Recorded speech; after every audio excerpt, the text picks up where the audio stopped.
एक गरीब की लाचारी। रामू एक बहुत बड़ी फैक्ट्री में काम करने वाला मजदूर था। हैसियत से बेशक वह मजदूर था, परंतु उसका आत्मविश्वास बहुत दृढ़ था। वह स्वयं पढ़ लिख कर कुछ बड़ा करना चाहता था, पर गरीब के सपने उसके चाहने भर से ही पूरे नहीं हो जाते। गरीब के सपनों की कीमत भी बहुत बड़ी होती है, जिसे चुका पाने की न तो उसकी हैसियत थी और न ही परिस्थितियां उसके अनुकूल। छोटी उम्र में ही पिता के स्वर्गवास के बाद माँ और 4 बहनों की जिम्मेदारी थी। इन हालातों में उसके लिए अपनी पढ़ाई जारी रखकर हौसलों की उड़ान भरना संभव नहीं था। इसलिए उसने दृढ़ संकल्प और अपने परिवार के पालन पोषण को अपना परम धर्म समझकर एक मजदूर का काम चुनना ही बेहतर समझा। माना यह नौकरी उसके सपने छीन लेगी, शायद उसे फिर दोबारा उड़ने को खुला आकाश भी न मिल पाए, पर एक बात तो तय थी, वो ये कि इस काम से वह अपने परिवार को 2 वक्त की रोटी भरपेट खिला सकता था। बस यही सुकून उसे आगे बढ़ने की प्रेरणा देता था। मजदूरी करते करते कब उसके जीवन का वसंत पतझड़ में बदल गया उसे पता ही न चला। 4 छोटी बहनों की शादी करते करते उसकी आधी उम्र ढल चुकी थी, पर उसे इस बात का कोई अफसोस न था, क्योंकि अपनी मेहनत और लगन से दिन रात एक करके उसने अपनी सभी बहनों को पढ़ा लिखाकर अफसर बना दिया था और उन सब का ब्याह भी संपन्न घरों में कर दिया था। अपनी बहन की कामयाबी और उनके खिलखिलाते चेहरे देखकर उसे लगता जैसे उसने अपने सपनों की उड़ान भर ली। कोई और लालसा अब उसके जीवन में शेष न रही। पर माँ का दिल तो माँ का ही होता है। अपने बेटे के इस त्याग पर वह उस पर बलिहारी जाती और हमेशा उसे अपना घर बसाने की सलाह देती, पर वह हमेशा बहनों की जिम्मेदारी की बात कहकर टाल जाता। पर अब तो वे भी अपने अपने घर चली गईं। अब किस बात की फिक्र है। मौका देखकर आज माँ ने फिर एक बार रामू से उसकी शादी के बारे में बात की। बेटा रामू, बेटियां सब अपने घर बार में रच बस गई हैं। वे भी अब ज्यादा यहाँ आ जा नहीं सकती, उनके जाने के बाद हम दोनों ही रह गए। तू भी मजदूरी पर चला जाता है, मैं सारा दिन घर में अकेली रह जाती हूँ। मेरा शरीर भी अब जवाब देने लगा। अकेले खुद की देखभाल करना अब मेरे बस की बात नहीं रही। और फिर मुझे कुछ हो गया तो तू बिल्कुल अकेला पड़ जाएगा, इसलिए बेटा मेरी बात मान और अपना घर बसा ले। मुझे भी घर में किसी का सहारा हो जाएगा। बेटियों के जाने से जो हमारा आंगन सूना हो गया, घर की रौनक चली गई, वो एक बार फिर लौट आएगी। बहू के आने से यह आंगन फिर से हरा भरा हो जाएगा। पोते पोतियों की खिलखिलाहट से मैं एक बार फिर जी उठूंगी, माँ ने रामू को समझाते हुए कहा। ठीक है माँ, जैसा तुम्हें सही लगे, सहमति देते हुए रामू ने कहा।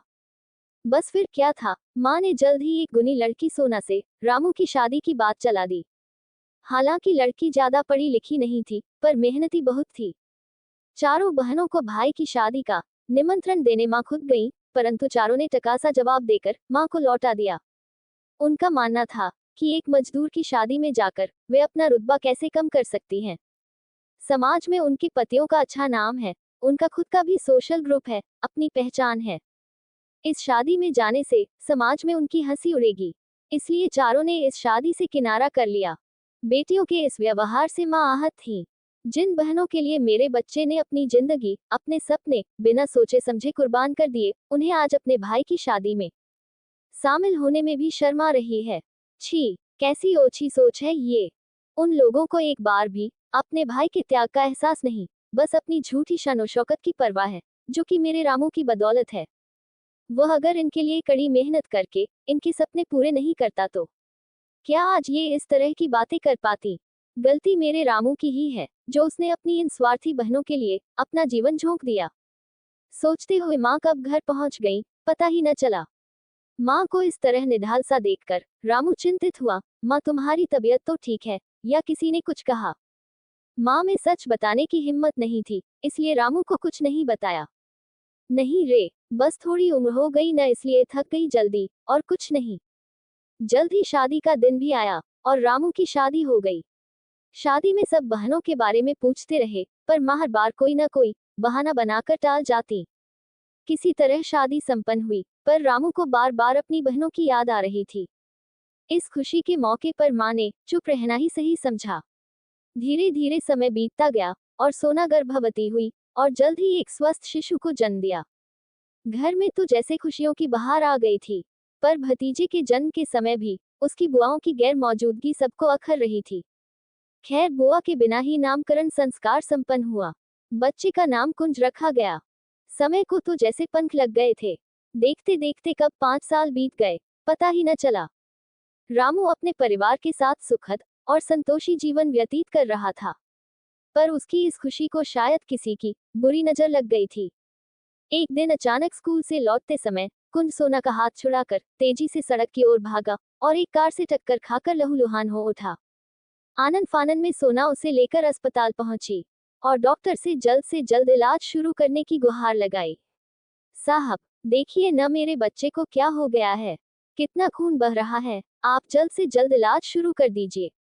जी, आप पहले अस्पताल की सारी औपचारिकताएं पूरी कर दीजिए और पैसे भी जमा करवा दीजिए। तब तक हम ऑपरेशन की तैयारी करते हैं।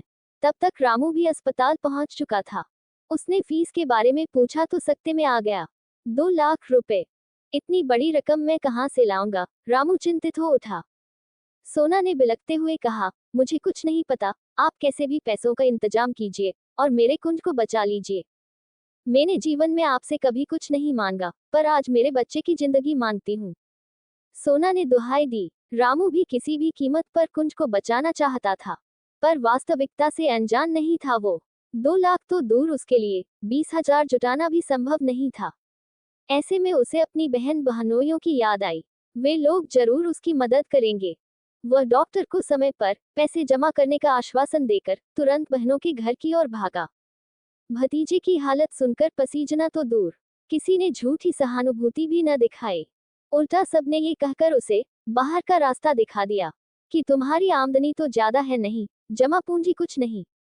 तुम्हारी पूरी कमाई तो दैनिक जरूरतों को पूरी करने में खत्म हो जाती है। ऐसे में तुम हमारा उधार कैसे चुकाओगे? रामू बहुत गिड़गिड़ाया, उनकी पाई पाई चुकाने की दुहाई दी, पर किसी के कान पर जूं भी न रेंगी। उसने भाई बहन के रिश्ते का वास्ता दिया, पर किसी को कोई फर्क न पड़ा। एक बहन ने तो दो टूक कह दिया कि गरीब का कोई रिश्ता नहीं होता, अगर उसके पास कुछ होता है तो वह है उसकी लाचारी। बहनों की बातों से आहत होकर रामू ने कारखाने में मालिक से उधार लेने की सोची, पर वहां भी निराशा ही हाथ लगी। पैसों के इंतजाम के लिए भटकते भटकते पूरा दिन बीत गया, पर उसके हाथ कुछ न लगा। निराश होकर वह अस्पताल लौटा, डॉक्टर से ही अपने बच्चे की जान बचाने की भीख मांगी, पर सब निरर्थक बेअसर रहा। उसकी लाचारी देखने वाला कोई नहीं था। समय पर इलाज न होने के कारण वह कुंज को न बचा सका। आज उसे अपनी बहन की बात तिरसुल की तरह चुभ रही थी। अपनी संतान को न बचा पाने का अपराध भाव उसे अंदर ही अंदर कचोट रहा था। आज उसने खुद को जितना लाचार महसूस किया, उतना तो अपने सपने बिखरते देखकर भी नहीं किया था। अपने सपने टूटने पर भी अपनी बहनों के सपने पूरे करने का संतोष और खुशी थी उसे। पर शायद आज उसे समझ आ गया कि गरीब का सच में किसी से कोई रिश्ता नहीं होता। उसका तो सिर्फ लाचारी से नाता होता है, और आजीवन वही उसके साथ रहता है। रिश्ते नातों का असली मतलब शायद आज उसकी बहनों ने सिखा दिया था। रामू और सोमू अपने बच्चे को न बचा पाने कारण दिन भर सदमे में रहते थे। उनकी ये हालत देखकर रामू की माँ ये सदमा बर्दाश्त नहीं कर पाई और वो भी दुनिया छोड़कर चली गई। फिर रामू और तन्हा हो गया। एक माँ ही तो थी जो उसको समझती थी। रामू अपने बच्चे को नहीं बचा पाया, ये बेचैनी उसे दिन ब दिन खाए जा रही थी। और फिर एक दिन रामू और सोना का एक्सीडेंट हो जाता है, उसमें दोनों की मौत हो जाती है। अब रामू की बहनों को माँ भाई को खोने का एहसास होता है। खूब पछताती है, लेकिन अब ऐसा पछतावा करने से क्या फायदा, रामू का तो पूरा परिवार ही खत्म हो गया। दोस्तों, अगर हमारी कोई मदद करता है तो हमें भी उसकी मदद करने के लिए हमेशा उसके साथ खड़े रहना चाहिए। दोस्तों, अगर कहानी यहाँ तक पढ़ ली है तो प्लीज चैनल को लाइक, शेयर एंड सब्सक्राइब भी जरूर करें। धन्यवाद।